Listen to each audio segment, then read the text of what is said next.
Assalamualaikum warahmatullahi wabarakatuh. Perkenalkan, nama saya Susilawati dari kelas 11 MIPA 7. Di sini saya akan menjelaskan mengenai perlawanan rakyat Indonesia terhadap penjajahan Belanda. Pertama-tama, saya akan menjelaskan mengenai latar belakang perlawanan rakyat Indonesia terhadap penjajahan Belanda. Pada awalnya, Belanda datang ke Indonesia hanya untuk berdagang. Faktor khusus yang menyebabkan bangsa Belanda harus melakukan penjelajahan samudra adalah ditutupnya pelabuhan Lisabon bagi para pedagang Belanda. Belanda berhasil menguasai berbagai wilayah yang ada di Indonesia. Salah satunya adalah dengan menggunakan strategi divide et impera atau adu domba. Belanda membela salah satu pihak yang bersengketa, kemudian mengambil keuntungan dari konflik internal dalam sebuah wilayah. Kemudian, Belanda memaksa untuk memonopoli perdagangan yang ada di Indonesia. Tanggapan rakyat Indonesia dengan sikap Belanda kemudian dengan mengadakan berbagai perlawanan fisik. Selanjutnya, ciri-ciri perlawanan rakyat Indonesia terhadap penjajahan Belanda. Ciri perjuangan bangsa Indonesia melawan Belanda sebelum abad ke-20 adalah bersifat kedaerahan, perjuangan berupa fisik, tergantung pada pemimpin, sering gagal karena berbagai kendala, salah satunya persenjataan. Tidak adanya persatuan yang kuat sehingga mudah diadu domba, bersifat sporadik yang artinya tidak terorganisir dengan baik, dan belum adanya tujuan yang jelas. Bentuk-bentuk perlawanan rakyat Indonesia terhadap penjajahan Belanda. Yang pertama yaitu Perang Padri, yang kedua perlawanan Patimura, yang ketiga Perang Diponegoro, yang keempat Perang Jagaraga Bali, yang kelima Perang Banjar, yang keenam Perang Aceh, dan yang ketujuh perlawanan rakyat Batak. Yang pertama Perang Padri. Perang Padri merupakan perang antara kaum Padri dengan kaum adat melawan Belanda. Peristiwa ini berawal dari gerakan Padri untuk memurnikan ajaran Islam di wilayah Minangkabau, Sumatera Barat. Jalannya Perang Padri antara lain tahap pertama yaitu murni perang saudara dan belum ada campur tangan pihak luar. Perang ini kemudian mengalami perkembangan baru saat kaum adat meminta bantuan kepada Belanda. Sejak itu dimulailah Perang Padri melawan Belanda. Tahap kedua ditandai dengan meredanya pertempuran karena Belanda yang makin melemah berhasil mengadakan perjanjian dengan kaum Padri. Dan tahap ketiga yaitu Perang Semesta Rakyat Minangkabau mengusir Belanda. Sejak tahun 1831, kaum adat dan kaum Padri bersatu melawan Belanda yang dipimpin oleh Tuanku Imam Bonjol. Perang diakhiri dengan kekalahan di pihak Padri dan adat karena militer Belanda yang cukup kuat. Selanjutnya perlawanan Patimura. Pada 1817, Belanda juga berusaha menguasai Maluku dengan memonopoli perdagangan. Rakyat Maluku yang dipimpin oleh Thomas Matulasi atau Patimura menolaknya dengan melakukan perlawanan terhadap Belanda.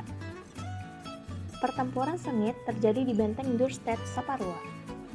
Belanda mengerahkan pasukan secara besar-besaran sehingga rakyat Maluku terdesak. Perlawanan rakyat Maluku melemah akibat tertangkapnya Patimura dan Marta Christiana Tiahahu. Selanjutnya Perang Diponegoro. Perang Diponegoro adalah perang terbesar yang dialami Belanda. Perlawanan ini dipimpin oleh Pangeran Diponegoro yang didukung pihak istana, kaum ulama, dan rakyat Yogyakarta. Perang ini terjadi karena Belanda memasang patok-patok jalan yang melalui makam leluhur Pangeran Diponegoro. Pada tahun 1827, Belanda memakai siasat perang bernama Benteng Stelsel, yaitu setiap daerah yang dikuasai didirikan benteng untuk mengawasi daerah sekitarnya. Antara satu benteng dengan benteng lainnya dihubungkan pasukan gerak cepat sehingga ruang gerak pasukan Diponegoro dipersempit. Belanda akhirnya memenangkan perang karena melemahnya pasukan Diponegoro. Selanjutnya Perang Banjar. Perang ini dilatar belakangi oleh Belanda yang ingin menguasai kekayaan alam Banjar, serta keikut campuran Belanda dalam urusan kesultanan. Akibatnya, rakyat yang dipimpin Pangeran Hidayatullah dan Pangeran Antasari melakukan perlawanan terhadap Belanda sekitar tahun 1859. Serangkaian pertempuran terus terjadi hingga Belanda menambahkan kekuatan militernya. Pasukan Pangeran Hidayatullah kalah karena pasukan Belanda lebih unggul dari segi jumlah pasukan, keterampilan perang pasukannya, dan peralatan perangnya. Perlawanan rakyat Banjar mulai melemah ketika Pangeran Hidayatullah tertangkap dan dibuang ke Pulau Jawa. Sementara itu, Pangeran Antasari masih melakukan perlawanan secara gerilya sehingga ia wafat. Selanjutnya, Perang Jagaraga Bali.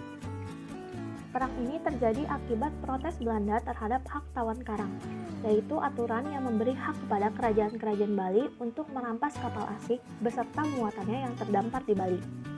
Protes ini tidak membuat Bali menghapuskan hak tawan karang, sehingga perang puputan atau perang habis-habisan antara kerajaan-kerajaan Bali yang dipimpin oleh Ki Gusti Ketut Jelantik dengan Belanda terjadi. Belanda berhasil menguasai Bali karena kekuatan militer yang lebih unggul. Selanjutnya, Perang Aceh. Perang Aceh dilatar belakangi Traktat Sumatera pada tahun 1871 yang menyebutkan bahwa Belanda bebas meluaskan wilayah di Sumatera termasuk Aceh. Hal ini ditentang oleh Tuku Cik di Tiro, Cut Mutia, Teku Umar, Cut Nyakdien, dan Panglima Polim. Belanda mendapatkan perlawanan sengit dari rakyat Aceh.